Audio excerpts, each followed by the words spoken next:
Olá pessoal, paz do Senhor a todos vocês, sejam bem-vindos ao MRCast e hoje vamos coletar mais um testemunho para a honra e glória do nosso Senhor.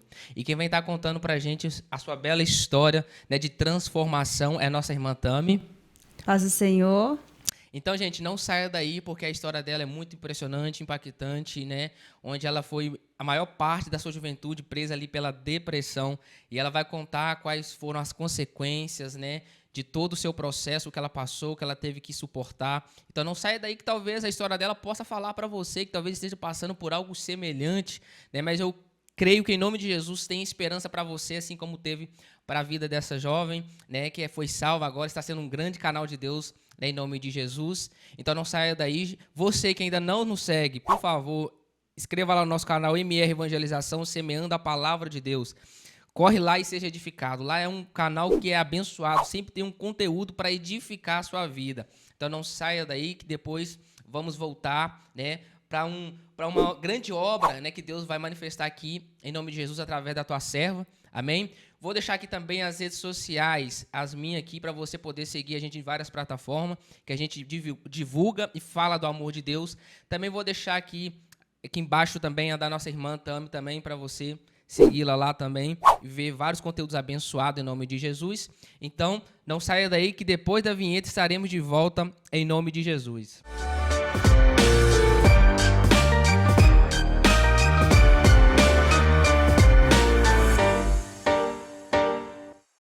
Então, pessoal, voltamos. Então, Tami, para os irmãos te conhecerem melhor, vamos começar aqui com as perguntinhas básicas, começando com a mais básica. Qual que é a sua idade? Hoje eu tenho 25 anos. 25 anos. Qual ministério que a irmã hoje serve? Eu sou da Assembleia de Deus, Missões, e eu congrego no bairro São Geraldo, lá em Pedro Leopoldo. Bairro São Geraldo, bacana. Quanto tempo de ministério você tem, irmã? De Assembleia eu tenho 10 anos, mas eu nasci no berço evangélico, Então, a vida toda. Praticamente igual eu, gente. 10 anos também de Assembleia. Também nasci no berço evangélico, Então, Tami, pelo que você me falou um pouquinho, agora eu vou ouvir seu testemunho aqui de primeira mão, juntamente com quem está nos seguindo. Você, a maior parte da sua vida, você disse que foi mesmo aprisionada pela depressão, não é isso? Teve um passado muito conturbado. E como que foi esse processo? Como tudo começou? Conta pra gente um pouquinho sua história. Então, Maicon, como eu disse, eu nasci e fui criada dentro da igreja evangélica, desde que a minha avó... Eu acho que quando a minha mãe ficou grávida do meu irmão, porque eu sou a segunda, eu tenho um irmão mais velho do que eu, a minha avó converteu, então, consequentemente, ela levou todos os filhos, E os filhos foram levando os filhos e assim foi acontecendo. Só que, embora eu tivesse esse apoio, tá na igreja e tudo, não é aquela questão, não é porque você é filho de crente que automaticamente você vai ser crente também, todos nós. Aquele ditado, filho de peixe, peixinho Então, assim, todos nós precisamos, de fato, ter esse encontro com Deus. E eu gosto muito de falar que hoje, olhando para trás, eu entendo tudo que eu passei, tudo que me aconteceu, e eu vejo que o mundo espiritual ele não é brincadeira. É verdade. E muitas das vezes as pessoas não têm muita noção disso. Às vezes a gente entra em algumas coisas no âmbito espiritual que as pessoas às vezes não têm noção do que elas estão brincando, de onde elas estão mexendo, e não é brincadeira de fato, porque hoje eu entendo que o que eu vivi durante 90% da minha vida até aqui era de fato uma opressão espiritual. E a gente não tem discernimento, nem nada, certo. Então é bem complicado. Hoje eu tenho 25 anos, sou casada, e hoje eu vivo sonhos que eu tinha, mas que na minha realidade, para mim, não seria possível. Porque, desde criança, eu passava por uma opressão muito grande. Eu lembro que, com 3, 4 anos por aí, tinha uma vizinha nossa, que ela era até da Evangélica de Jesus, ela reunia todas as crianças da rua e levava para a igreja com ela. Então, quando a minha mãe não podia ir, ou minha avó não podia ir, ela levava a gente para a igreja também. E eu cresci... boa parte da minha vida acreditando em um Deus que ele era o criador de todas as coisas, só que na minha cabeça Deus, ele, além de ser o criador de todas as coisas, ele era aquela pessoa que, assim, se você não fizer tudo certo, ele vai te punir. Então eu não via Deus, eu não tinha temor, eu tinha medo de Deus. Então às vezes eu deixava de fazer algumas coisas por ter medo. E eu cresci sem conhecer Deus, tendo uma suposta ideia de quem ele era, mas eu não conhecia ele, embora eu vivesse na igreja, tivesse, né, quem me levasse, tudo certinho.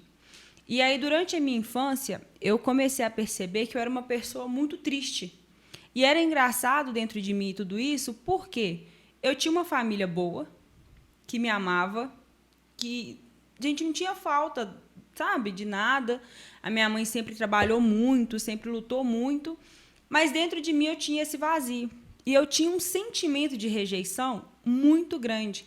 Então, para mim, eu não era amada, ninguém nunca ia gostar de mim. Eu chegava nos lugares, eu tinha aquele complexo de inferioridade, né? Parecia que todo mundo estava me olhando, me julgando, me rejeitando. E boa parte da minha infância eu vivia assim.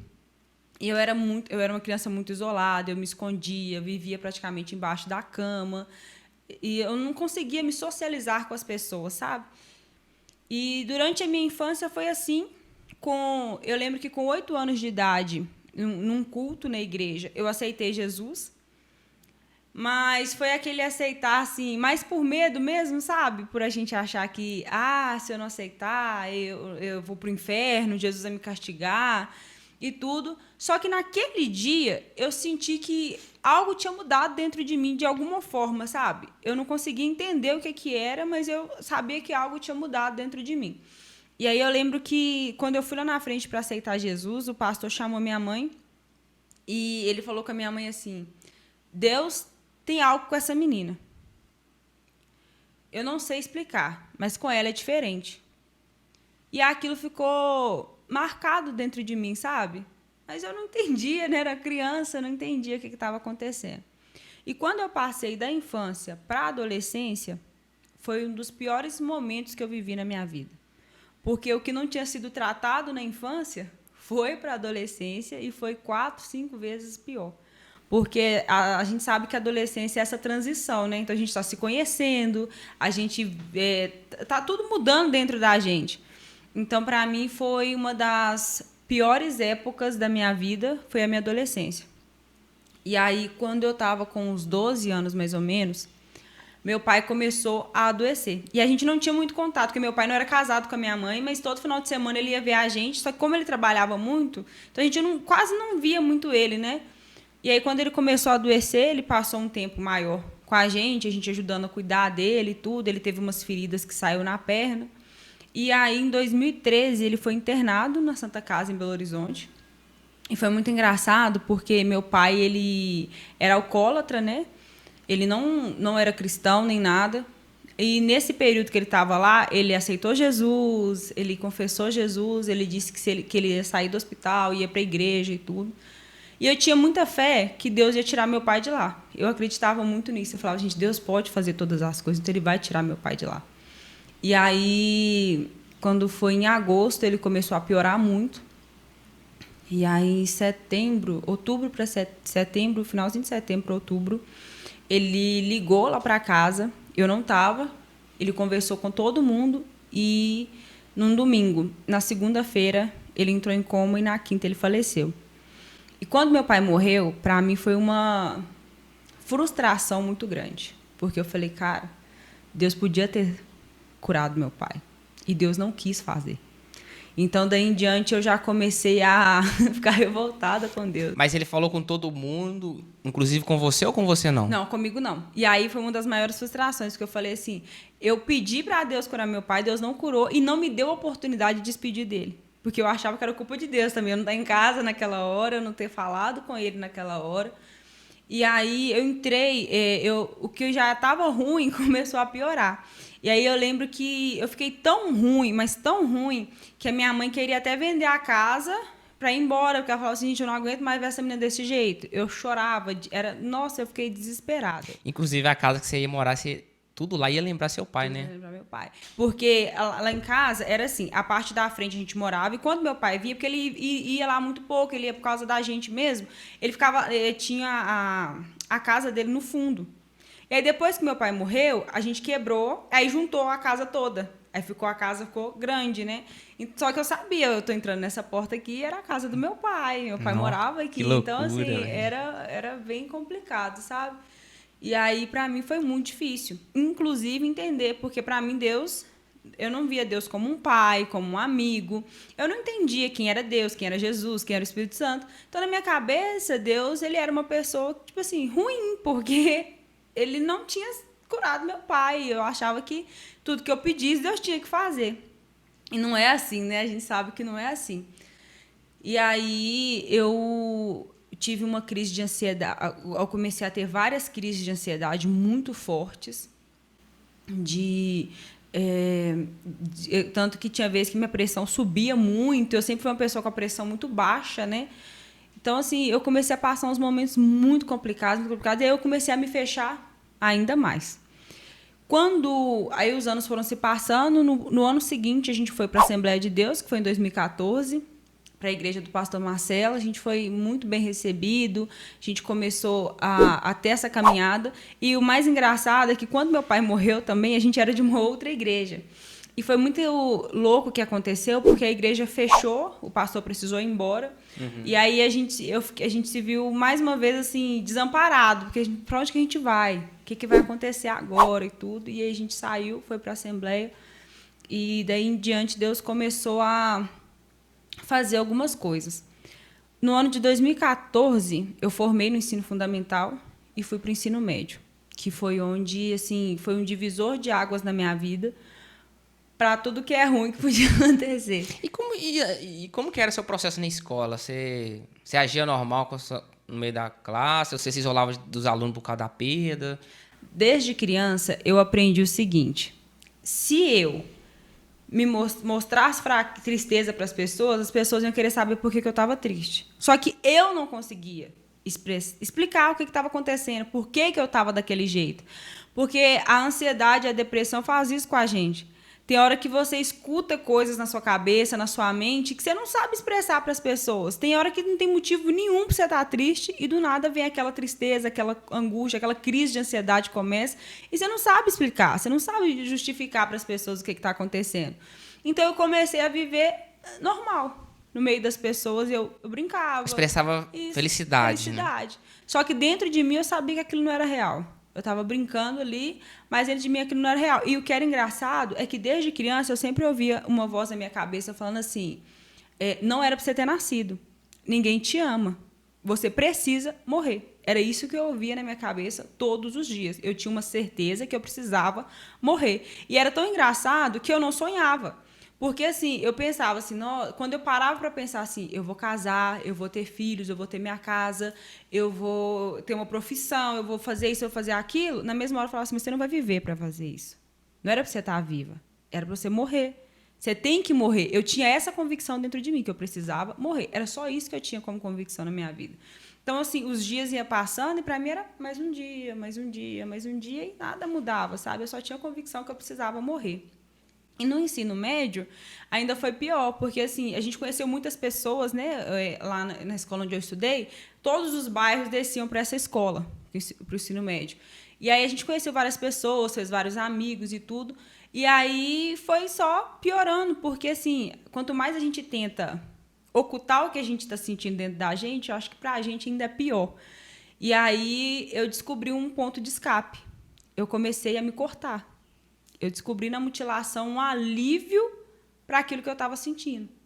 Então, todas as vezes que eu tinha uma crise de ansiedade, que algo acontecia, eu chegava em casa, eu enfiava no banheiro, eu tinha as lâminas, né? Aí eu começava a me cortar. Aí eu cortava o braço, as pernas, a barriga.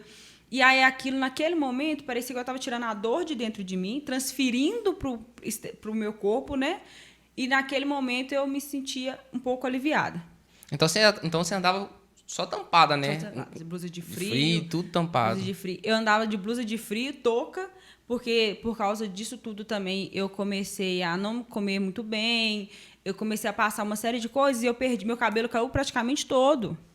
Eu brinco que tem gente, quando eu mostro as fotos assim, o pessoal fala, não tem condições de ser o seu cabelo, de ser a mesma pessoa, porque eu perdi meu cabelo todo, então tipo, eu já não tinha autoestima mais.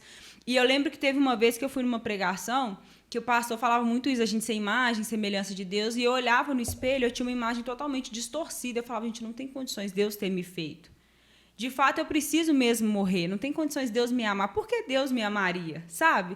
E aí eu vivia essa distorção de valores, de imagem, eu não conseguia me olhar no espelho, eu não conseguia me achar bonita, eu não conseguia nada, sabe? Eu olhava e eu via um monstro, eu só tinha certeza que eu precisava morrer. E quando eu achei esse escape na mutilação, quando eu passava, a dor passava para o corpo e tudo. Depois, no outro dia, eu via que eu estava toda cortada. Eu falava, nossa, agora já não estava bom, agora está pior. E aí, eu tinha um monte de marca, assim. E aí, eu escondia, né, das pessoas. Eu não falava, não mostrava. Eu só andava, assim, com blusa de frio. E quando as marcas sumiam, e aí, se eu tivesse que andar sem roupa de frio e tudo, eu fazia. E eu lembro que teve uma vez que teve até uma professora na escola que percebeu e tal, me chamou para conversar. E eu acho que a maior evidência de que Deus fez algo na vida da gente é isso, né? O testemunho. Porque hoje eu encontro pessoas da minha época de escola, pessoas que estudou, que conviveu comigo, e eu vejo as pessoas falar, cara, eu acredito em Deus porque eu sei o que Ele fez na sua vida. Eu via como que você era na escola, quem você era, e hoje o que Deus fez na sua vida me faz olhar e falar, cara, realmente Deus existe. Deus faz porque para todo mundo só tinha uma certeza, que eu iria tentar contra a minha própria vida e até a hora que eu iria conseguir, sabe? Ninguém botava fé que eu ia sair disso. De tão, assim, assustador que era. E quando eu chegava na igreja, eu não tinha paz para cultuar. Eu não tinha paz para estar ali. Eu chegava no culto, eu abaixava a cabeça, eu chorava da hora que o culto começava até a hora que o culto terminava. Era só isso. Eu não tinha paz para estar ali, sabe? E aí e as coisas é tão engraçado que às vezes Deus colocava tantos os jovens, os adolescentes da igreja, a gente conversava, a gente saía e tudo, mas assim por dentro eu estava literalmente morta, sabe? Eu tentava ajudar todo mundo, mas por E isso que me dentro chama a eu não... atenção na depressão, porque a depressão é tão danada que ela vem silenciosa, né? E quem tem ela, muitas vezes a gente não consegue perceber porque ela se coloca tipo uma máscara, né? Ela fica totalmente feliz para não tentar transmitir para as pessoas. Então, quem está de fora nunca imaginar, não, ela está com depressão, não tem como. E só descobre quando ela tira a vida dela, o que tem acontecido com muitos influenciadores, né? Homens que têm dinheiro, fama e tudo, mas a depressão pega elas lá no secreto, no oculto, e ninguém sabe, né? É incrível a depressão que ela faz com a gente. Isso. Quando eu contei meu testemunho a primeira vez no Instagram, teve uma menina que comentou. Quando ela comentou, eu chorei muito, porque era uma pessoa que caminhava comigo, estava sempre comigo, e eu nunca tinha percebido que ela tinha depressão. E aí ela me mandou mensagem, ela falou assim, tudo que você está contando é tudo que eu vivo. E aí me pegou muito, porque eu falei, gente, realmente as pessoas estão sofrendo do nosso lado e a gente não consegue ver. E aí me pegou muito, eu falei, cara, de fato, as pessoas não imaginavam o que eu passava. Porque hoje eu vejo que às vezes as pessoas estão do nosso lado e a gente não imagina o que elas estão passando. Porque a gente aprende, querendo ou não, a gente começa a disfarçar isso, porque a gente não sabe explicar. É algo que de fato não sabe explicar. Às vezes as pessoas falam assim, conta para alguém, conversa, desabafa, mas tem hora que não dá. Porque como que eu vou te contar uma coisa que eu não sei o que está acontecendo? Como que eu vou explicar aquilo que eu não sei? O que está acontecendo dentro sabe, assim, eu não sei expor. Você não encontra palavras, né, para falar. Não tem como. E aí, nesse período do ensino médio, nesses 3 anos, eu sei que eu tentei suicídio 3 vezes. Eu falei, não. Foram 3 vezes que eu cheguei, eu falei, para mim não dá, chega, eu não aguento mais. E todas as 3 vezes eu nunca consegui. Deus sempre, hoje eu sei que foi Deus.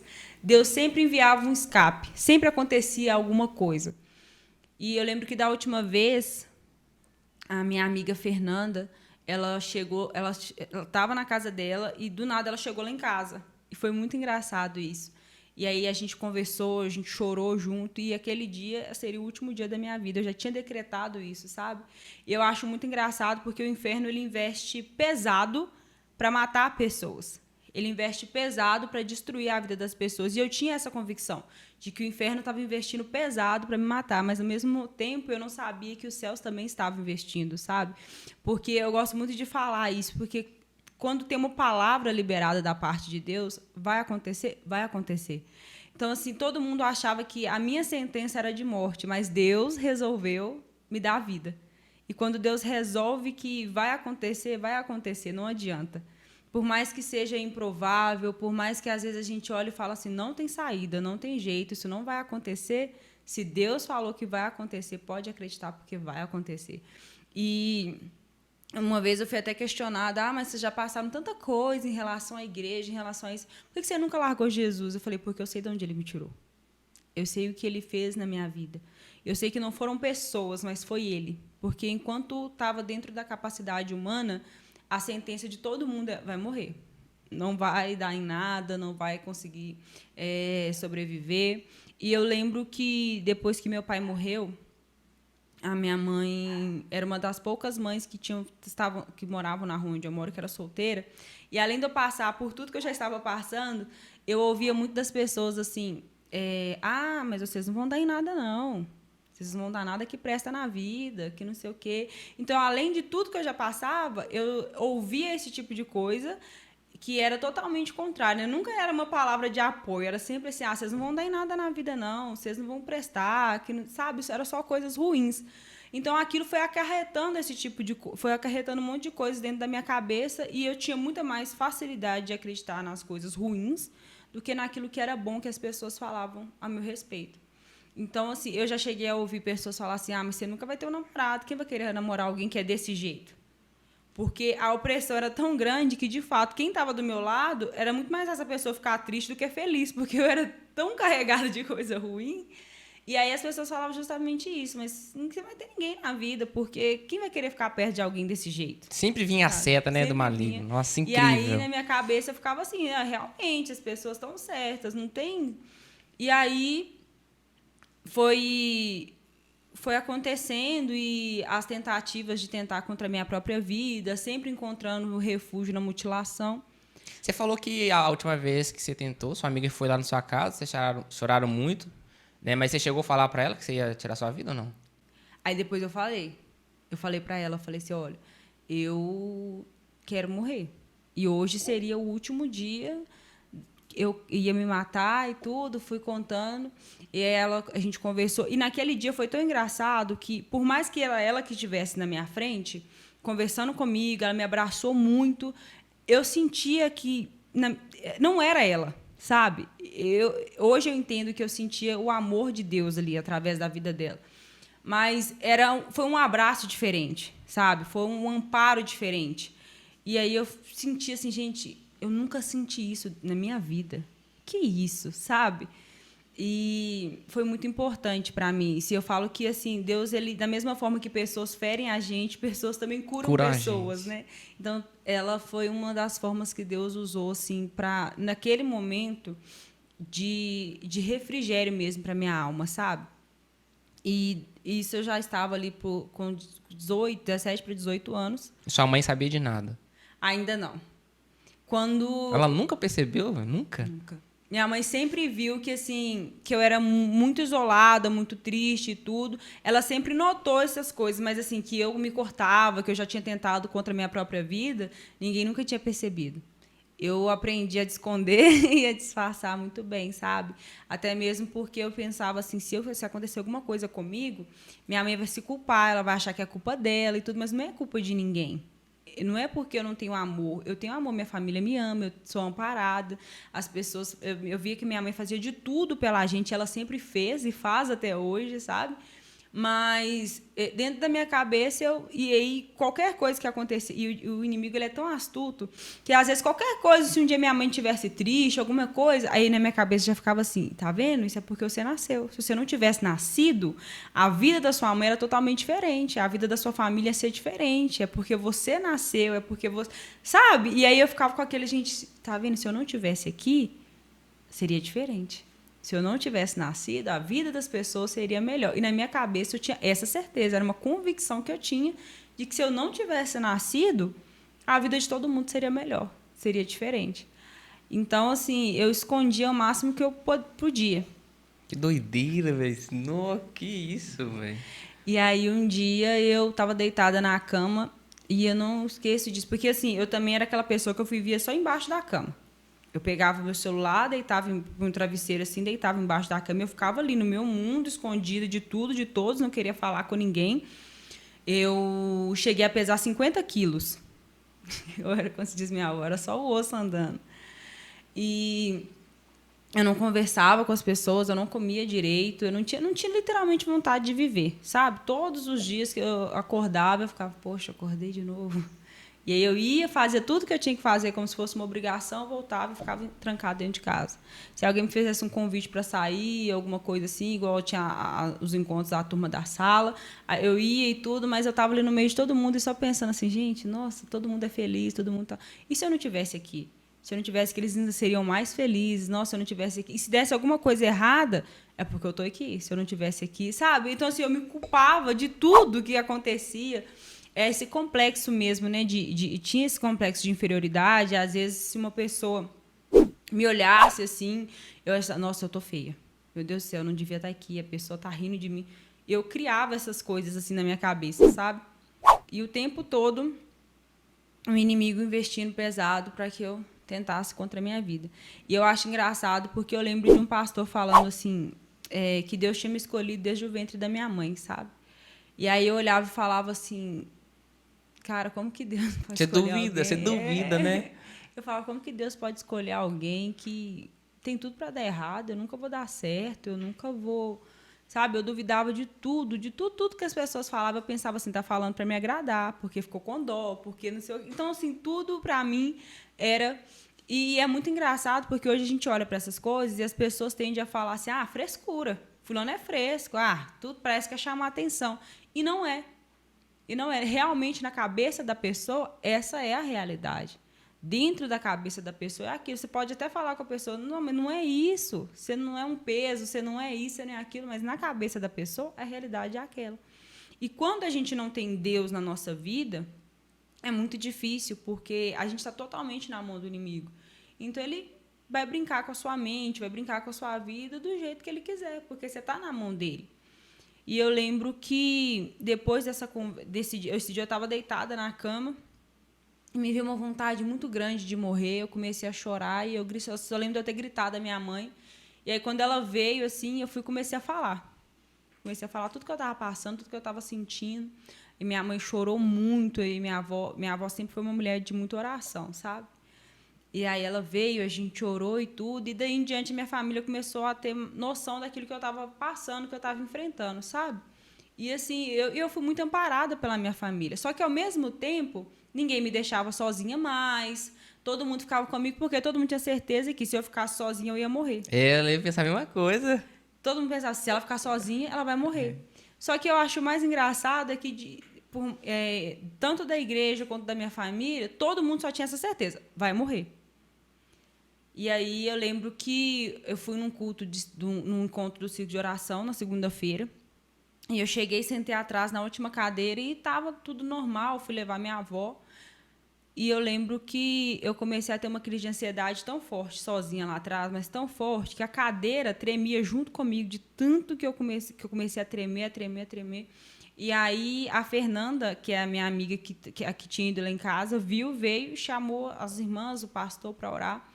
E aquele dia marcou muito a minha vida, porque eu lembro que o pastor Zé Cláudio fez uma oração, e na oração, de tudo que ele orou, uma frase ficou marcada na minha mente, que ele falou assim, Deus, eu sei que a gente só não recebeu uma notícia que iria marcar para sempre a história dessa igreja, uma tragédia, porque o Senhor não deixou, porque o Senhor tem cuidado e tem zelado dessa vida. E aí eles oraram e tudo, a gente foi embora. Quando eu estava subindo o morro da minha casa, até chegar em casa, essa frase ficou ecoando na minha mente, sabe?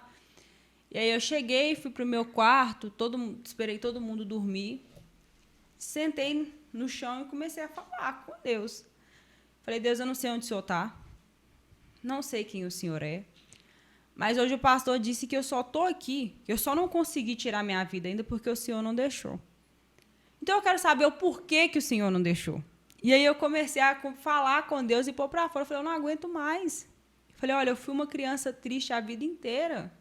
Eu sofri opressão a vida inteira. Eu nunca fui feliz. Olha a família que eu tenho, minha família me ama. Todo mundo está sempre comigo, eu tenho pessoas comigo, tenho os jovens da igreja, tem isso, tem aquilo, mas eu não me sinto amada. Eu tenho um sentimento de rejeição tão grande dentro de mim que eu só tenho a certeza de que era para eu morrer. Na minha cabeça, só tem essa convicção. Era para você morrer.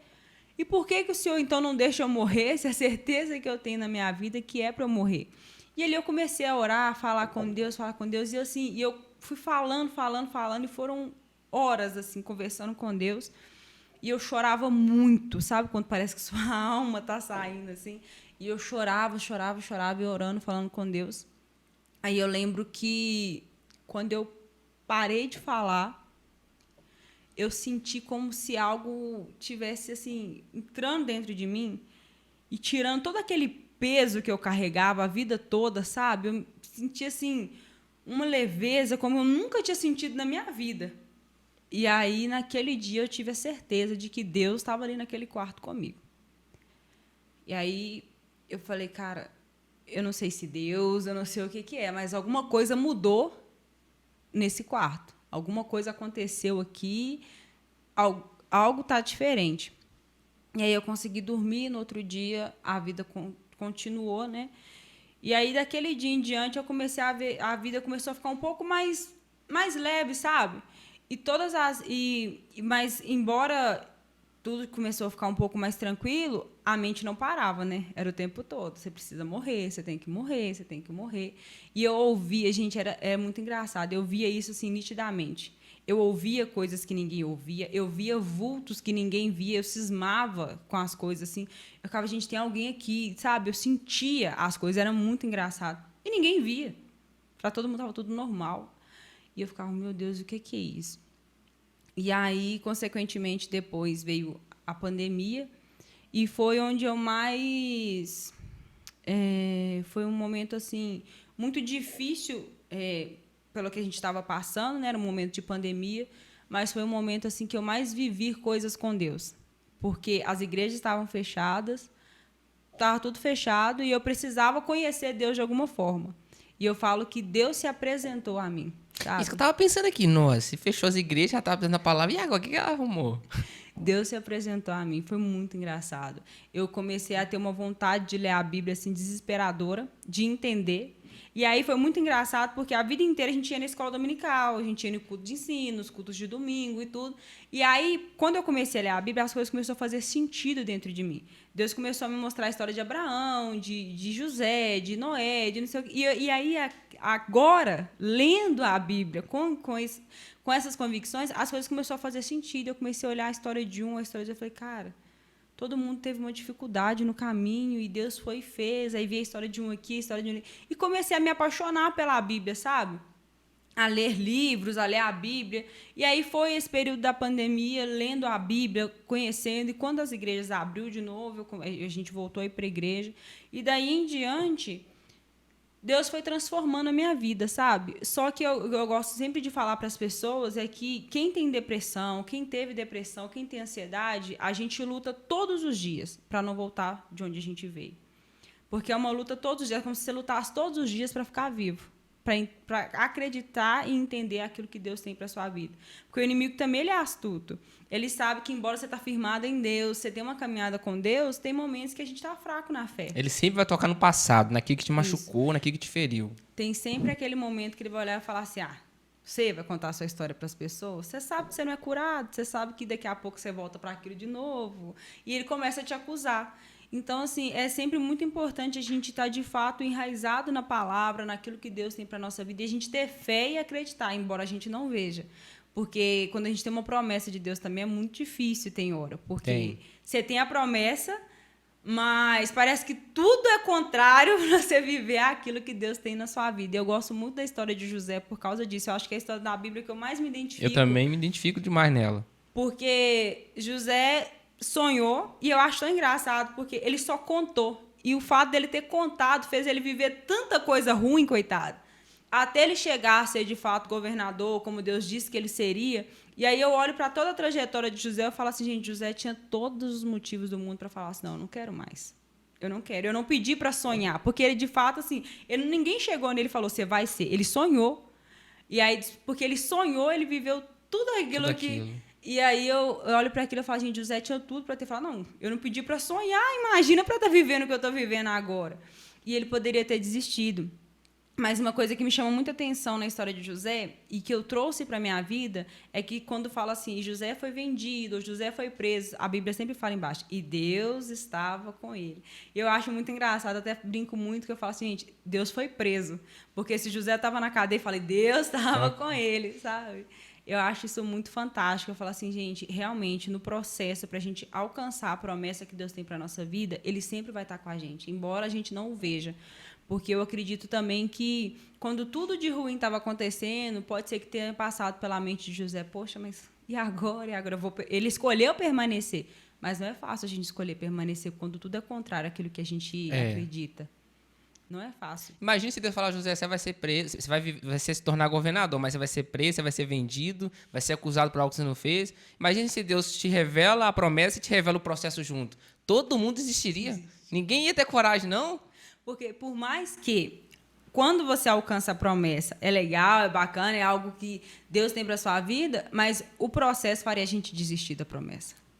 Com certeza. A gente desistir da promessa, sim, facilmente. É igual quando Moisés ele vai para libertar o povo e Deus fala com ele, olha, eu vou endurecer o coração do faraó, mas ele vai deixar o povo ir. E aí eu fico imaginando Moisés indo lá diversas vezes falar a mesma coisa e o faraó não deixando. Ele falando, não, gente, não é possível. Deus, como é que vai ser? Como é que vai acontecer? Eu venho aqui toda vez, eu dou minha cara a tapa, o moço fala que vai deixar, não deixa, eu tenho que voltar de novo.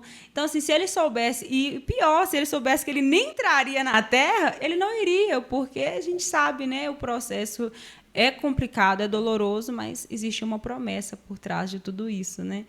Então, assim, eu comecei a me agarrar muito a essas verdades.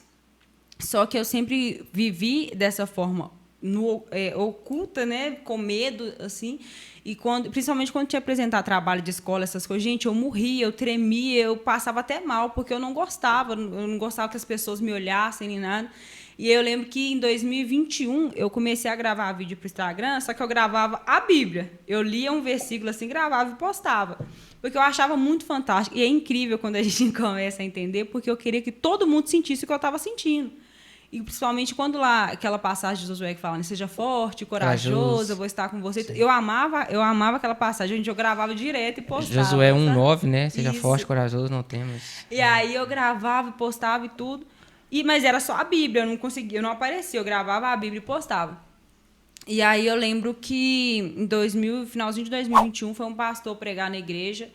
E aí o ano estava acabando, né? A gente estava no mês de dezembro. Ele me chamou lá na frente e falou comigo assim, olha, a partir esse ano de 2022 é um ano que Deus tem voos diferentes para a sua vida. Tem coisas que vão acontecer que vai mudar todo o rumo da sua história.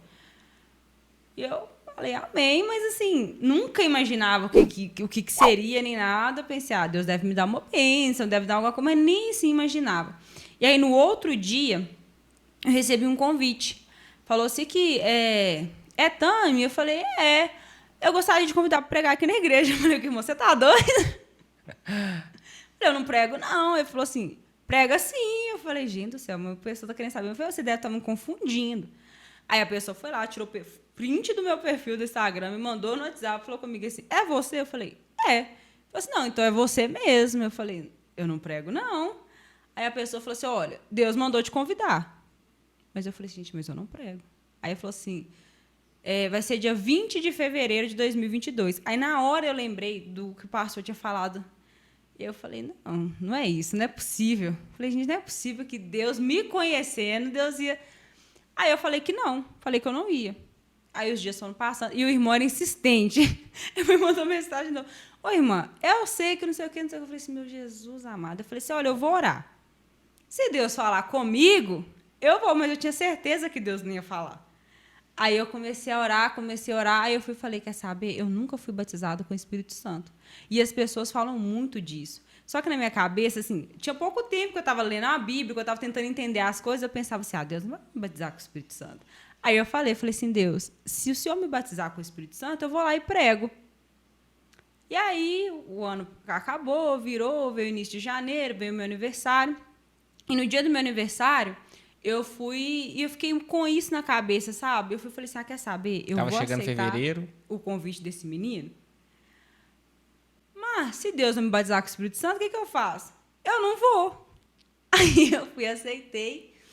E, assim, depois que eu aceitei, gente, eu passava até mal. Eu suava frio, eu tentava... E na hora que eu aceitei, veio uma passagem na minha mente. Eu lembro até hoje que foi a passagem de Daniel falando sobre identidade. Quando eles vão, né, quando eles são vendidos, eles chegam, eles não se contaminam nem com a comida daquele povo, eles resolvem viver diferente. E era um culto de jovens. Eu falei, gente, eu vou falar sobre identidade. E aí o inimigo vem mais uma vez e começa a falar, mas que identidade? Quem que você é? Como é que você vai falar para as pessoas? Você não sabe nem quem que você é, você não tem nenhuma identidade, você não sabe nem quem... E, sabe, começou a falar. E é isso. E o tempo... Aí os dias foram passando. No dia 12 de fevereiro, a gente recebeu um convite para ir num culto em Matosinhos. Era um sábado antes do sábado que era para ir lá. E aí, no dia, a gente combinou, já tinha van para levar todo mundo e tudo, no sábado, do dia 12. Tudo foi contrário. Gente, aconteceu tanta coisa. Eu falei, não vou nesse culto. Não vou. E aí os meninos falaram assim, se você não vai, a gente não vai. Aí eu falei, gente, mas como é que a gente não vai? O moço da van já tá tudo certo. Como é que a gente fala com o moço agora que não vai? Aí, mesmo não querendo, eu fui. Quando a gente chegou na porta da igreja, todo mundo desceu.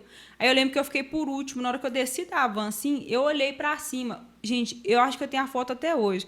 O céu estava tão bonito, mas tão bonito, que eu falei, gente, que engraçado, né? Parece que tem dia que Deus tá de fato olhando para a gente sente que o céu tá abraçando a gente. E fui pro culto. E não foi que nesse culto eu fui batizada com o Espírito Santo? Aí, na hora que eu saí do culto, eu falei, Deus agradou da sua oração, viu? Eu falei assim, não tem para onde correr mais, não. É isso mesmo. Só que eu pensei, quer saber? É uma igreja que era longe, ninguém me conhecia. Eu vou lá, vou pregar, ninguém vai saber. Morreu Maria, acabou ali. Aí fui. O irmão vai lá e faz um cartaz e joga no Instagram. Eu falei, meu Deus do céu. Aí, gente, eu acho que até hoje eu tenho dó da igreja, porque... eu não sei, eu acho que eu ia ter pregado uns 20 minutos. Gente, eu tremia, o microfone tremia junto comigo. No final do culto, se pegasse meu vestido e torcesse assim, eu dava para encher um tanque. Gente, eu suava tanto. E era uma igreja, e Deus é tão bom, que era uma igreja pequena, e os irmãos eram tão receptivos, tão amorosos, sabe? Um lugar tão assim, eu gosto muito de ir lá até hoje. E foi muito bom, sabe? E aí, no final do culto, eu falei assim, pronto, acabou. E fui embora com o coração muito grato a Deus pelo que a gente viveu, como foi, tudo, pela experiência, e fui embora. Então, ali, para mim, tinha acabado ali. Passados-se os dias, os convites começaram a chegar. E eu falei, Jesus amado, tem misericórdia de mim. Eu não prego, eu não sei, eu não entendo a Bíblia direito. Mas, mesmo assim, eu não negava. E era muito engraçado, porque mesmo com medo, eu não conseguia falar não. Eu ficava com um sentimento que eu falava assim, vou. E aí foi indo até chegar, né? Hoje. E Deus sempre confirmando para mim, é isso. Eu te chamei para isso. A obra que eu tenho na sua vida é essa. E Deus tem feito, assim, várias coisas, sabe? E eu sou muito grata a Deus por tudo que Ele fez, porque, de fato, se fosse olhar aos olhos humanos, não tinha jeito, não tinha solução. Eu tinha tudo para ter dado errado, mas Deus, Ele fez diferente. Ele me deu uma família. Eu acho isso muito engraçado, porque quando eu conheci o Arthur e a gente começou a namorar, a gente casou, e até hoje eu me pego pensando muito nisso. Eu falo assim, gente, eu nunca pensei que eu estaria viva, enquanto mais ter uma família, sabe? Hoje eu tenho sonhos, hoje eu falo em ter filho, falo isso, aquilo, mas isso nunca foi uma realidade para mim. Isso nunca foi, de fato, assim, algo que eu olhasse e falasse assim, cara, eu vou viver isso, eu vou ter isso na minha vida, vai acontecer. Para mim, estava totalmente distante da minha realidade. Na verdade, para mim, eu não teria... Eu tinha convicção de que eu não chegaria nem na casa dos 20, porque, para mim, de fato, eu iria morrer antes, eu não chegaria a viver nada do que eu vivi, mas, de fato, hoje eu olho para trás e eu vejo que Deus me escolheu desde o ventre da minha mãe. Não porque, você é uma pessoa boa, porque se Deus fosse tratar a gente conforme a gente merece, a gente sabe que a gente não merece nada do que Ele faz pela gente. A graça mesmo. É a graça dele na nossa vida, a misericórdia dele se renovando todos os dias. E é por isso que eu gosto muito de falar do meu testemunho, de contar o meu testemunho, porque eu acho que quando as pessoas olham e falam, cara, se Deus fez na vida dessa pessoa, de fato, Ele pode fazer. Porque nós somos todos seres humanos iguais E ele pode nos salvar da maior miséria que a gente estiver vivendo. Deus, ele tem poder para nos tirar de lá. Basta a gente, de fato, ter um coração disposto. Eu cresci em um lar evangélico, eu cresci em berço evangélico, mas isso não mudou nada na minha vida, porque eu precisei ter um encontro com Deus. A gente caminhar porque as pessoas caminham não muda a nossa vida. A gente precisa, de fato, conhecer Jesus, ter um encontro com Ele, ir para o secreto com Ele, que é isso que faz a diferença. É isso que muda a nossa vida. É a gente, de fato, conhecer Jesus. Porque se a gente não conhece Jesus, não muda nada na nossa vida. Tem muitos sabe? assim dentro da igreja, né, Tano? Que estão ali Sim. acompanhando somente o pai, a avó, tá só por estar, para falar que tá aí na igreja, mas não tem esse encontro igual você teve, né? Esse interesse individual de ir até ele, né? A gente precisa ir. Eu falo que a história de Jó, por exemplo. Jó, por mais que ele fosse temente a Deus, ele fala depois, né? Antes eu ouvia falar. Hoje eu sei quem o Senhor é. Então, assim, não adianta a gente conhecer Deus de ouvir falar. Porque a gente pode ouvir falar e viver como eu vivia. Tinha medo de Deus. Então, consequentemente, eu não desobedeci os meus pais, eu não tomei bomba na escola, eu vivia muitas coisas porque eu tinha medo de Deus. Sabe? Igual eu tinha pavor de falar palavrão porque eu tinha medo de Deus. Então, assim, eu não tinha temor, eu tinha medo. Eu não fazia as coisas porque eu tinha medo de Deus. Então, assim, eu não conhecia Deus. Hoje eu conheço e sei quem ele é. E o mais incrível é que quando, nesse processo de cura, a primeira coisa que Deus falou ao meu coração, e foi nítido assim, ele falou, sabe seu pai? Foi da minha vontade que ele tivesse morrido porque ele estava salvo.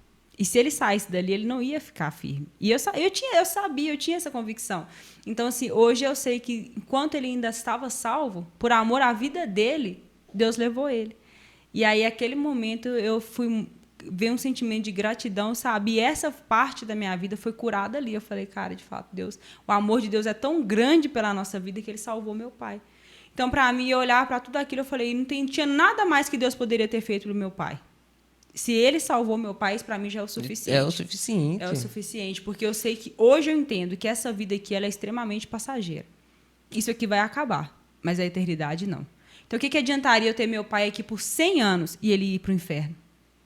Então, se Deus salvou ele, para mim já era o suficiente. E aí, Deus sempre ministrou muito no meu coração que a vontade dele, que era boa, perfeita e agradável, que muitas das vezes a gente não vai entender. Porque é muito difícil você pregar e falar a vontade de Deus é boa, perfeita e agradável. Quando ela coincide com a nossa, é sensacional. Mas quando ela é totalmente diferente da nossa vontade, é aí que pega muito. Porque você olha e fala assim, cara, como que eu vou falar que a vontade de Deus é boa, perfeita e agradável e meu pai morreu? Então, hoje eu tenho essa certeza, essa convicção no meu coração de que, enquanto ele estava salvo, Deus levou ele por amor à alma dele e por amor a nós também, para que a gente pudesse olhar para trás e ter a certeza, a convicção de que foi salvo em Cristo Jesus. E a gente que está aqui, né, lutando também para poder chegar lá naquele dia e ter a certeza da nossa salvação. Então, assim, para mim, de tudo que eu posso falar de Jesus, eu sempre vou falar disso, porque hoje a gente vive, né, num momento muito crítico em questão à depressão, questão de ansiedade. Eu sempre falo muito para as pessoas, procurem ajuda, conversem, falem, mas nunca se esqueçam do principal, que é Jesus. Porque qualquer ajuda que a gente procurar nessa vida vai amenizar a nossa dor, mas nunca vai tratar a nossa alma. E o vazio que a gente tem, ele é literalmente do tamanho de Deus. Porque foi só quando eu me encontrei em Jesus que eu pude ver que a minha vida, de fato, foi transformada, foi mudada. Lógico que a gente vive um processo todos os dias para não voltar para onde a gente veio, sabe? Mas Deus, ele é, assim, sensacional. Ontem eu fui convidada para ir num culto e lá Deus confirmou tudo aquilo que eu já estava pensando em falar. E foi muito engraçado quando o pastor estava ministrando, ele falou assim, ele leu lá nos Salmos 90, se eu não me engano, 90, 12, que falava assim, Deus, me ensina a contar os meus dias. E quando ele falava, Deus ministrava muito no meu coração, porque eu sempre pensei, cara, eu tenho 25 anos. E hoje, na verdade, eu tenho 5. Porque tem 5 anos que eu comecei a viver. E eu falei, Deus, de fato, o Senhor hoje me ensinou a contar os meus dias. Tem 5 anos que eu vivo, porque os outros 20 eu vegetava. Eu não tinha Jesus. Eu estava totalmente entregue na mão do inimigo, completamente vivendo aquilo que o inimigo queria. Mas de 5 anos para cá, eu comecei a viver a vontade de Deus sobre a minha vida. Então, assim, é sensacional, sabe? Saber que Deus, ele cuida da gente a esse ponto. E para todo mundo que está assistindo ou que vai assistir, se você estiver passando algum momento difícil, estiver passando estiver passando por depressão, por ansiedade, o que eu tenho para dizer para todo mundo é não desista. E eu acho muito engraçado a gente falar para alguém, né? Não desiste, não desiste. Porque a pessoa sempre vai olhar e vai falar, você não sabe o que eu estou passando, você não sabe o tamanho da minha dor. De fato, a gente não sabe. A gente não consegue mensurar o tamanho da dor de ninguém. Se falasse, não, fulano está sentindo dessa forma, a gente não consegue mensurar e nem sentir o tamanho da dor das pessoas. Mas o que eu digo é que há esperança. Enquanto há vida, há esperança. E Deus jamais vai permitir a gente passar por algo que não tenha um propósito naquilo. Então, o que eu digo para todo mundo é não desista, acredite em Deus, invista em conhecer quem é o Senhor, porque quando você, de fato, conhecer Deus e entregar de verdade a sua vida, sem reservas nenhuma, só entregar a sua vida para Deus, você pode ter certeza que Ele vai te curar. Ele vai transformar a sua história, sabe? Momentos difíceis, de tribulação, a gente vai passar, porque enquanto seres humanos, enquanto a gente ainda estiver nessa terra, a gente não está livre dessas coisas. Mas essa dor na alma, esse desespero na alma, Jesus pode curar. Oi, Manta, amigo, o que me chama a atenção é que você falou aí, que Deus ele te ensinou a diferenciar viver de verdade de vegetar, né? Isso falou muito ao meu coração, né? Principalmente para quem está nos acompanhando. Hoje você está vivendo ou você está vegetando? Né? Vamos usar outra palavra, sobrevivendo. Tem gente que sobrevive e tem gente que realmente está vivendo, né? Viver é quando você começa a viver o propósito de Deus, né? E eu achei muito interessante que Deus te falou isso, velho. E o seu testemunho ele é muito forte, principalmente para cuidar de jovens. Realmente, o diabo fica furioso. Não, ela vai pregar e se ela falar, realmente você pode alcançar jovens ali que estão passando por isso. Eu acho muito incrível, né? A menina que gravou aqui falando dos bebês, ela falou uma frase que ficou no meu coração, ela falou assim, a gente quer coletar testemunho, a gente quer ter testemunho, mas não quer viver o processo.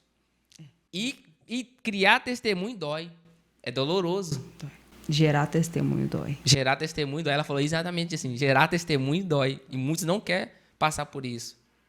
Mas muitos falam, meu Deus, eu quero ter um testemunho, eu quero ensinar as pessoas, mas para você ensinar, Deus vai te dar experiência que muitas vezes vai doer.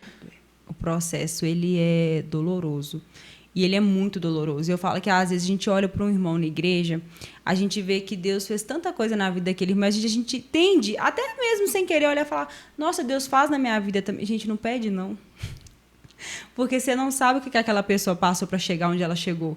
Porque, assim, a coroa do outro sempre vai brilhar muito, mas o espinho que ele carregou, a gente às vezes não consegue carregar. A cruz que ele teve que levar até chegar aquele momento, às vezes a gente não consegue carregar. Porque a história que Deus tem para sua vida é diferente da que ele tem para mim, da que ele tem para o Arthur. E às vezes o que Deus tem para sua vida, você vai passar por aquele processo, vai doer, mas você vai aguentar chegar lá do outro lado. Mas se Deus colocar o peso que ele colocou na sua vida, na minha vida, às vezes nem se eu for chorando e gritando eu consigo carregar. Então, assim, às vezes a gente olha onde que Deus coloca as pessoas, onde Deus leva as pessoas, mas a gente não tem nem noção do que a pessoa passou para chegar ali. Igual muitos falam assim, eu quero governar igual o José. Mas você vai conseguir passar pelo processo de José? Imagina você ser vendido pela sua própria família. Você não ter ninguém, você chegar num lugar que você não conhece ninguém, você não tem ninguém pensar assim. Posso nem voltar para trás, que foi meus próprios irmãos que me jogaram aqui. É forte mesmo, viu? Então, assim, Mantém, você tem alguma coisa mais para falar, seu testemunho? Não, né? Então, pessoal, eu não sei como você está aí do outro lado, né? Mas eu creio que se esse vídeo chegou até você, tem um propósito, o Espírito Santo conduziu ela para estar aqui, para esse vídeo chegar até você, para dizer que ainda há esperança para a tua vida. Como ela diz, enquanto há vida, há esperança, né? As pessoas ao seu redor não podem conhecer a sua história, mas Jesus conhece. E Ele é o mais interessado em te ajudar. Mas Ele fala assim, se achegue a mim e eu se achegarei a vós. O primeiro passo é seu. É você que tem que estar a iniciativa. Apocalipse vai falar assim, eis que estou à porta e bato. Se você abrir a porta do seu coração, entrarei e sairei contigo e você com Ele. Então, quem sabe esse vídeo é uma forma de Deus estar batendo agora no seu coração, pedindo para entrar. Ele conhece a sua dor, Ele conhece o seu sofrimento, né? Então deixa ele entrar, né? Abra o seu coração, porque Jesus vai transformar a tua vida. Faça como a Tami. Entrou para dentro do quarto, né? O que a Bíblia aconselha. Entra para o quarto, fecha a porta, fale com seu pai que está em secreto e ele te honrará publicamente. Então, a melhor forma de você ter um encontro com ele é fecha a porta do seu quarto, desabafa, arranca o que está aí dentro, chora igual você chorou. É a melhor forma de a gente colocar as dores para fora, né? E tem certeza que Jesus vai estar aí do seu lado colhendo as suas lágrimas, meu irmão. Então eu creio que em nome de Jesus, eu creio que o Espírito Santo vai operar na sua vida em nome de Jesus. Se você conhece algum familiar, amigo, irmão, parente, primo que está depressivo, está passando por esse mesmo processo, compartilha, né? Seja um instrumento de Deus, você estará também compartilhando, ajudando a compartilhar o amor de Cristo. Amém? Então, irmão Tami, eu quero te agradecer em nome de Jesus. Muito obrigado por vir até aqui, né, tirar do seu tempo para vir cá, né? Eu quero agradecer o Arthur, o esposo dela, que está aqui nos bastidores, aqui acompanhando. Que Deus abençoe sua vida, viu, meu querido? Muito obrigado por ter trago sua esposa para poder contar a sua vida, né? E eu quero passar a palavra aqui para o final para você agradecer, mandar um abraço para alguém. Fica à vontade, viu? Eu quero finalizar só falando as mesmas falas do apóstolo Paulo. Que essas leve e momentânea tribulação não pode se comparar com o peso da glória que em nós vai ser revelado. E então, se agarre a essa palavra. A graça de Deus, ela nos basta, ela é suficiente e nada que a gente passe nessa vida pode se comparar com aquilo que Deus tem para nós. Eu quero agradecer também ao Michael, né, por essa oportunidade, por ter aberto aí as portas do podcast para a gente poder estar aqui contando nosso testemunho. Que Deus continue te abençoando, que esse podcast ele alcance muitas vidas para o Senhor. Eu falo que tudo que a gente faz aqui tem coisas que, às vezes, o reconhecimento não vem aqui, mas na eternidade, né, tem coisas que só a eternidade vai pagar. Então, que esse podcast ele cresça, que a graça de Deus ela esteja sempre sobre a sua vida, que todas as pessoas que sentarem aqui, elas, além de alcançar pessoas, elas também sejam alcançadas e elas também recebam, né? Que todo mundo que vier aqui sempre recebam a graça de Deus, que a gente chega e a gente já sente um ambiente leve, um ambiente onde a gente sente de fato Deus aqui, que Deus continue sempre abençoando a sua vida, da sua esposa. Agradecer o meu marido também, que está comigo, sempre está comigo, que acredita no meu ministério, tem sempre me acompanhado. E agradecer a Deus, porque a gente sabe que a gente só está aqui porque as misericórdias dele se renovam todos os dias sobre a nossa vida. Eita glória, amém. Muito obrigado, irmã Tami. Muito obrigado, seja sempre bem-vinda, viu? Em nome de Jesus. Então é isso, pessoal. Vamos finalizar aqui. Quero te agradecer em nome de Jesus se você ficou até o final desse vídeo. Peço a você se inscreva no nosso canal MR Evangelização, semeando a palavra de Deus. Lá tem um conteúdo abençoado para abençoar a tua vida. Então, até a próxima. Que o Espírito Santo do Senhor esteja contigo, a sua casa, não só hoje, mas para sempre. Amém.